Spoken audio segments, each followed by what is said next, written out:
they're the same type of villain, except they use different methods, you know?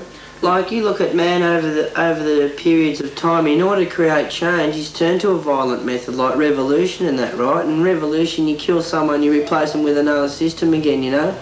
But this way, it's like people are trying to, they're saying, right, well, we want change, but we don't want to create it through violent means, we want to create it through a passive means. And the way to create change is through communication. Like, if you can sit down and talk to people on a personal level from any country about anything, that's going to create change. We're taught that this lump of concrete that we're living on, this lump of bitumen, is natural, and that's what we're supposed to live on, you know? What, you know, people...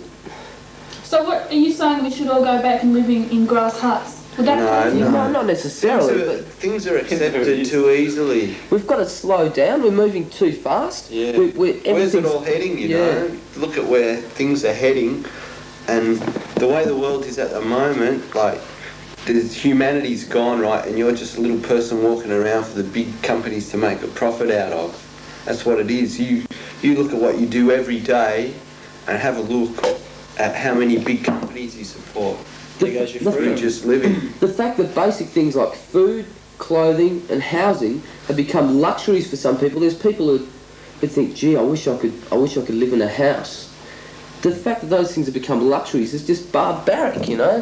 And as they increase the pressure, like these big industrial companies are feeding out, right?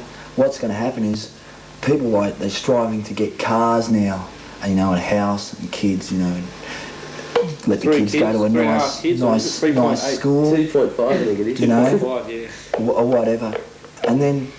What's gonna happen? It's gonna go up more. Like, people are gonna, like, they won't be able to get a house anymore, so they're gonna be striving to get something like food or a flat, or it's getting harder all the time. Every year it's getting harder, and people like material possessions, right? You've got to own something. That's the way it is, you know. You've got to get a house or a car or something like that, and every year, like, you know, what's going to come down to, you know. You're gonna have something like, geez, I've got this bit of meat in my hand today.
seem to be saying, oh, we're anti-commercialism, we're anti-materialism, and yet here you are making money.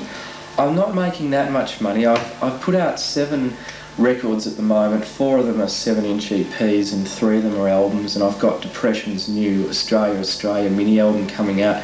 But it does cost a lot of money to put out a record. By the time you've paid for artwork, the actual vinyl, the covers, you don't make that much money unless you can get your records licensed to other independent labels over in the States, and then they can sell a lot. But it's an uphill battle, you know. You can't.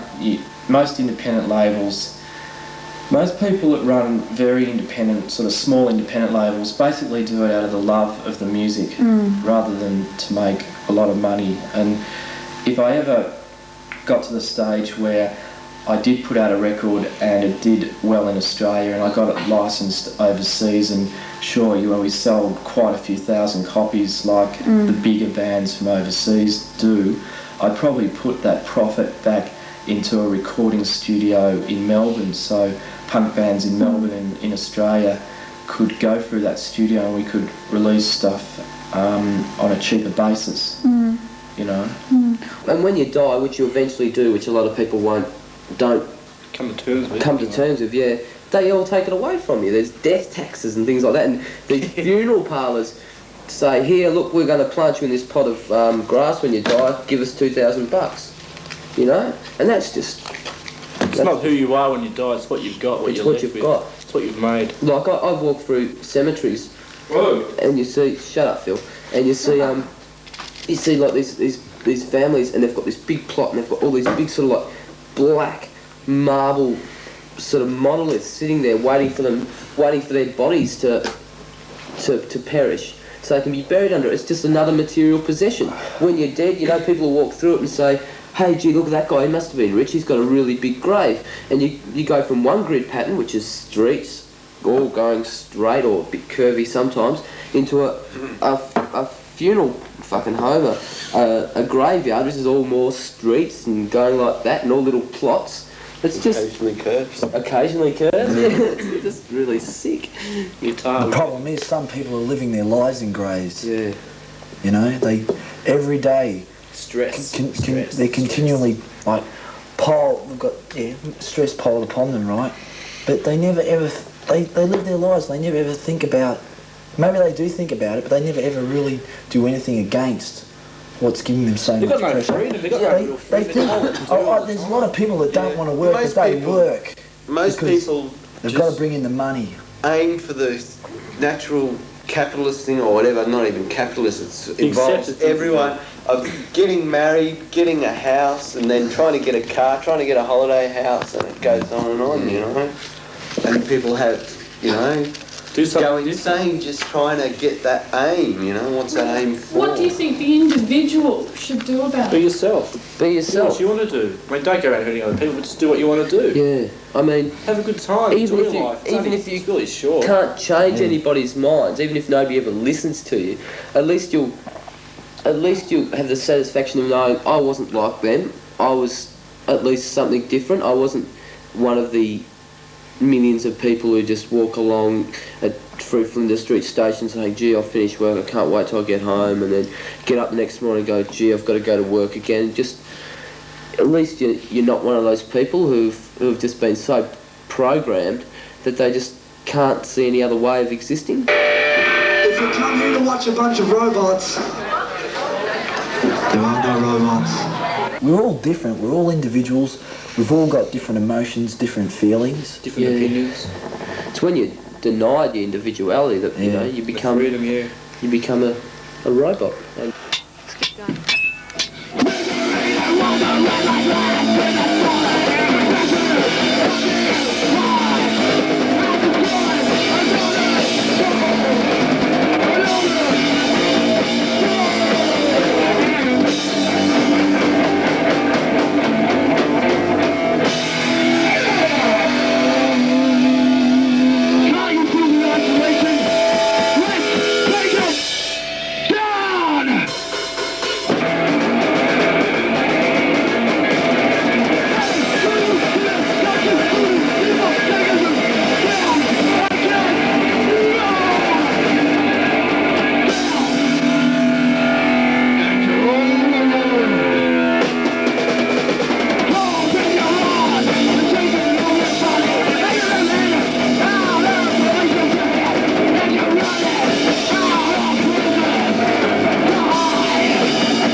about it. Think about it.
You see, it all depends what your definition of drugs is too. Cigarettes are drugs, coffee's drugs. Yeah, see, that's beer's another drugs. thing. Yeah, there's all these drugs that you can buy in the system, but the system says to you that other things are drugs and you can't